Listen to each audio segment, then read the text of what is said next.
Students, आज का जो हमारा टॉपिक है वो है टाइम वैल्यू ऑफ मनी का एक टॉपिक है हमारा, एक चैप्टर हमारा time value of money. Make stream क्या होता है? Cash flow of different amount is called make stream.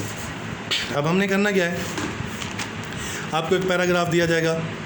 मिसाल के तौर पे आपको कहा जाता है कि you will receive $1000 at the end of first year, 2000 at the end of second year, 3000 at the end of third year, 4000 at the end of fourth year, इसी तरह।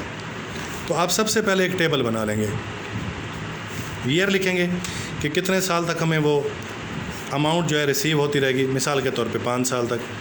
फिर ये देखना है कि वो रकम हर साल के एंड में है या शुरू में है। अगर एंड में है तो आप साथ एंड लिख दें, और यहाँ पे जो कैश फ्लो होगा उसको आप नाम दे देंगे फ्यूचर वैल्यू का। मिसाल के तौर पे पहले साल के आखिर में आपको 2000 मिलना है, दूसरे के आखिर में आपको 4000, फिर इसी तरह 6000, फिर इसी तरह 8000, और 5वें साल के आखिर में मिसाल के तौर पे एक रकम है जो 10,000 है। अब प्रेजेंट वैल्यू का जो हमारा फार्मूला है सिंगल अमाउंट का, वो मैं पिछले लेक्चर्स में बता चुका हूँ। वो है future value into present value is equal to future value into 1 plus interest rate power मनफी का। अब टेबल में ये फ्यूचर वैल्यू आ गई, इसके साथ ऑब्जर्व कर देंगे 1 प्लस इंटरेस्ट की पावर मनफी n, और इक्वल में आप कर देंगे प्रेजेंट वैल्यू। ठीक है जी। अब मिसाल मैं एक फ़र्ज़ी रेट ले रहा हूँ, चलें जी, आपका इंटरेस्ट रेट सवाल में बता देता है 8%। तो सबसे पहले 8% को 100 पे डिवाइड कर दें, ये 0.08 आ जाएगा। जब ये 0.08 आ गया तो इसको 1 में जमा करेंगे, यहाँ पे 1.08 आ गया। सब के साथ आप लिख दें 1.08, 1.08, 1.08 और 1.08। अब इसकी पावर मनफी में लेनी है। जब हमने प्रेजेंट वैल्यू निकालनी होती है तो हम हर एक कैश फ्लो को इंडिविजुअल देखेंगे। अब ये 2000 की रकम है 1 साल के बाद, तो प्रेजेंट में ये देखा जाता है कि रकम कितने साल के बाद है, उतना ही उसको बैक लेके आते हैं। यानी कि हर रकम को 0 पे लेके आना है हमने, हर रकम को 0 पीरियड पे। जितना अरसा गुजरा है वही इसकी उतना अरसे की हमने डिस्काउंटिंग करनी है। अगर 2001 साल के आखिर में है तो उसकी आज की वैल्यू के मुताबिक उसको 1 साल बैक लेके आएंगे, पावर नफ़ी 1 करेंगे। इसी तरह 4000 2 साल के आखिर में है तो उसको 2 साल बैक लेके आएंगे, पावर नफ़ी 2। इसी तरह 3, 4 और 5।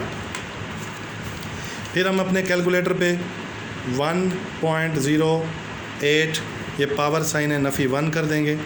यह आपका आता है 0.9259, ज़रब इसको कर देंगे रकम के साथ 1000 के साथ, तो इस तरह ये वैल्यू आपकी पहली आ जाती है 9259.25। फिर दूसरे साल में रकम को 1.08 लेकर पावर नफ़ी 2 करेंगे आप।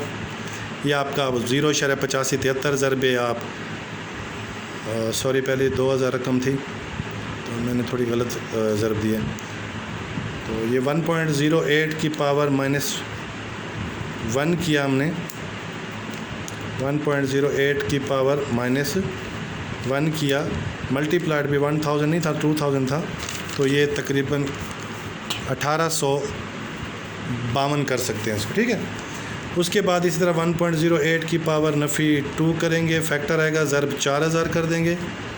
ये आपके पास आ जाता है 3429.35। फिर 1.08 की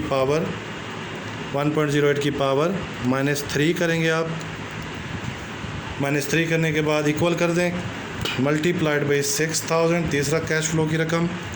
ये आपका आ जाता है 4763। फिर 1.08 की पावर -4 करेंगे, 1.08 की पावर -4 करेंगे, इक्वल, मल्टीप्लाइड बाई 8000 कर देंगे।